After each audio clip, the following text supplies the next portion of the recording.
Salutations! Aujourd'hui on va vous parler de ce qu'il ne faut pas faire en reprise. Bon, comme vous le savez peut-être, l'été rime beaucoup avec coupure. Alors c'est une période qui va dépendre beaucoup des athlètes. Il y a des athlètes qui vont couper 2 mois, d'autres qui vont carrément pas couper. Et donc on va vous expliquer un petit peu comment on fait, quand est-ce qu'on coupe, combien de temps on coupe, etc.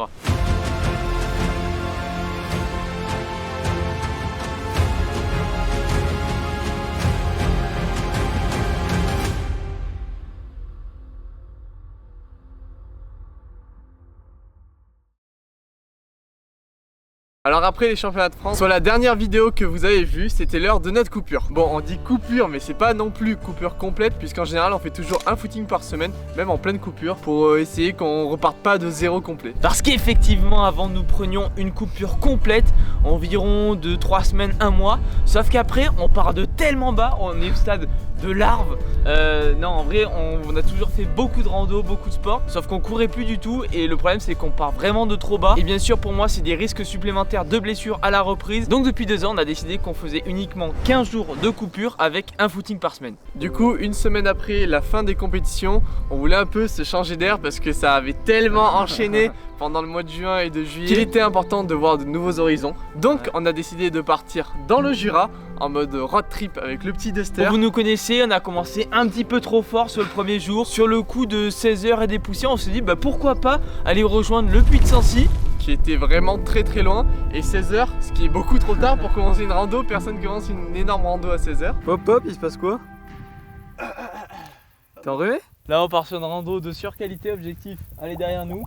Derrière nous ça s'appelle le Puy de la Tâche. Mais bon, je pense qu'on va essayer de monter au Puy de Sancy. Voilà, on y va. Là il est quelle heure là? Là, début de journée, 17h. 17h, c'est aberrant. Mais sinon voilà, on va revenir à la tombée de la nuit, c'est l'objectif. Non, c'est pas l'objectif. Donc on se dit bon, ça va être costaud, ça va être très juste. On se met à marcher sur un bon pas.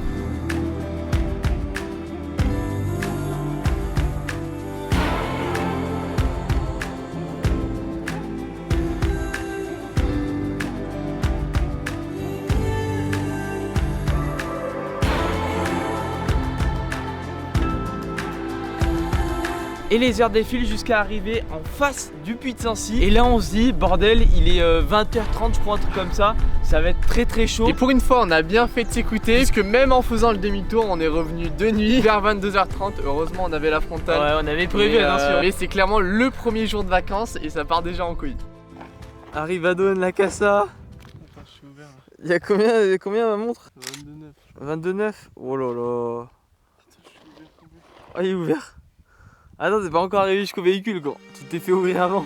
Bon, ensuite pour faire court c'était direction le Jura. Et de toute façon on reviendra sur le road trip un petit peu plus en détail, avec d'autres plans bien plus nerveux, etc. Et là-bas on a donc fait notre premier footing que j'appelle de maintien.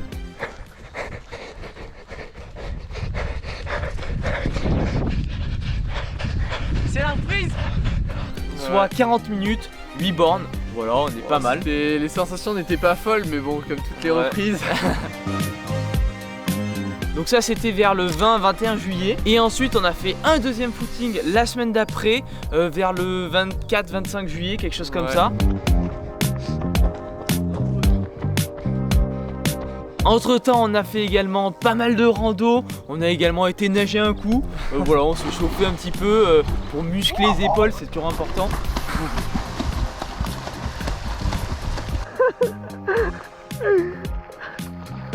Ah, c'est pas. On a fait l'aller-retour. Je sais pas comment on a fait, mais c'était méga nerveux. Putain, on est bien athlètes quand même. Les nageurs, on vous aime pas. Enfin, si, on vous aime, mais on n'aime pas votre sport.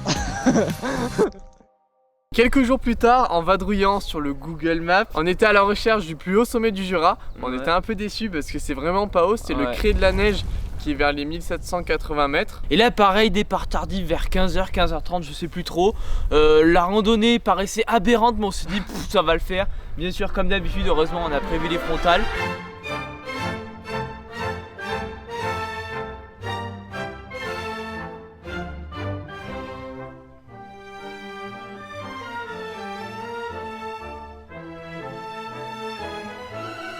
En plus de ça, ça fait du hors-piste à foison. Ouais. C'était une tuerie dans les feuilles.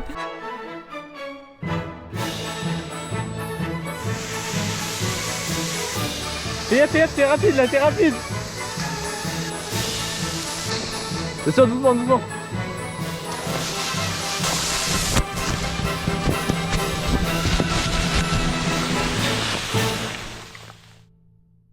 Les conneries, on le paye cash. Pour ce qui est de la récup, certains nous connaissent. Bien sûr, la base c'est d'aller dans la rivière ou dans les petites sources d'eau froide. Toujours important de récupérer en toutes circonstances, même en période de pause. Et surtout que dans le Jura, ça n'en manque pas, il y a vraiment des sources partout.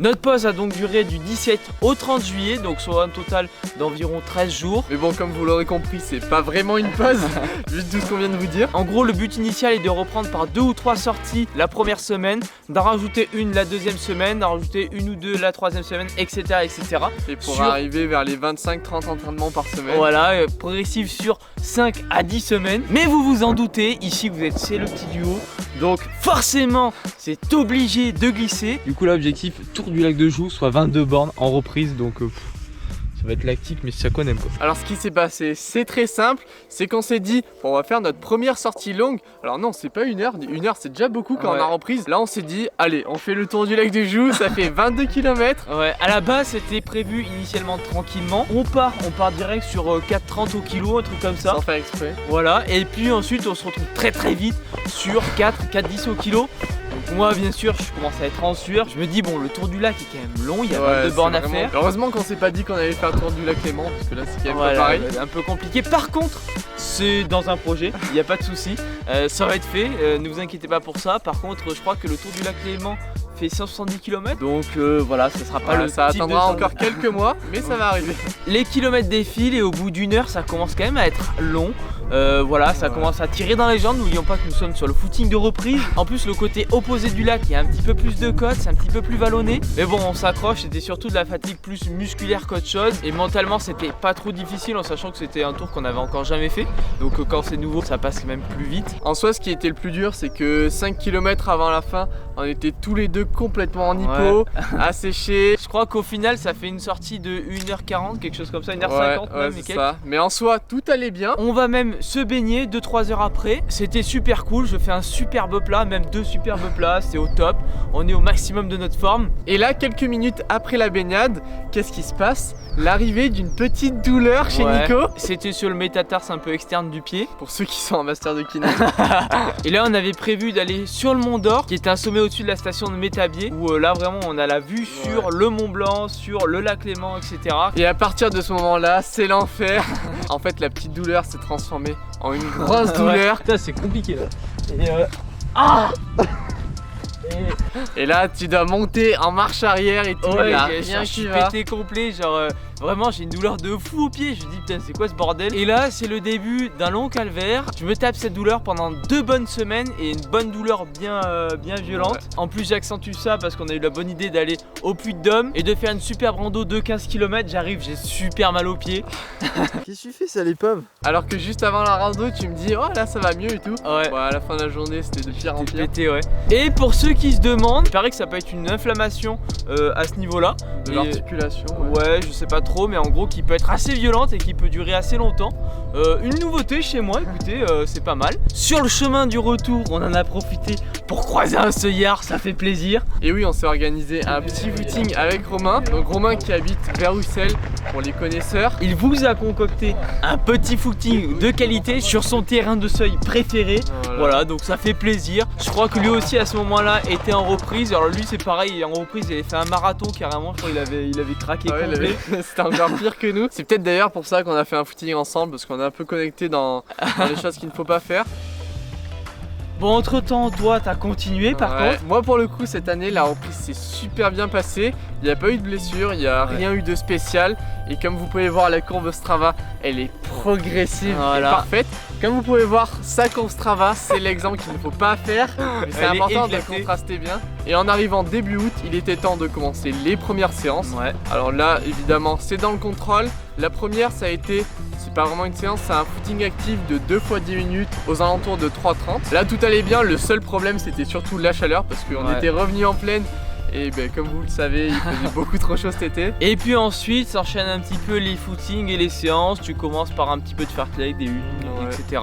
Et puis sur fin août, on est monté à fond Romeu.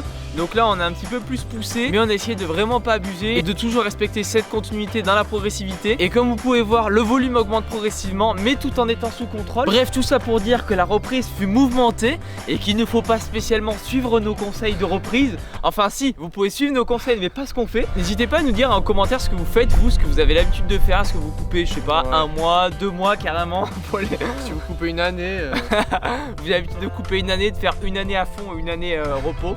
Vraiment, faut faire augmenter le pic de forme à souhait. Et puis on espère que cette petite vidéo de reprise vous aura plu. Il faut en profiter parce qu'après il y a les compètes qui arrivent. C'est ça. Et là c'est beaucoup plus violent. En attendant, on se retrouve directement la semaine prochaine pour une vidéo où on va vous expliquer ce qu'on va faire cette année. Un petit peu les ambitions, les chronos, etc. etc. Les compètes où on sera. Comme ça vous pourrez savoir si vous êtes au même endroit que nous. Et puis en attendant, là je suis obligé de vous dire de seuiller rudement. Et on se retrouve très prochainement pour une nouvelle vidéo. Allez, ciao. Bonjour. Quelle heure est-il? Il a commencé à faire beaucoup de vent. Et c'est vrai que j'ai un peu paniqué.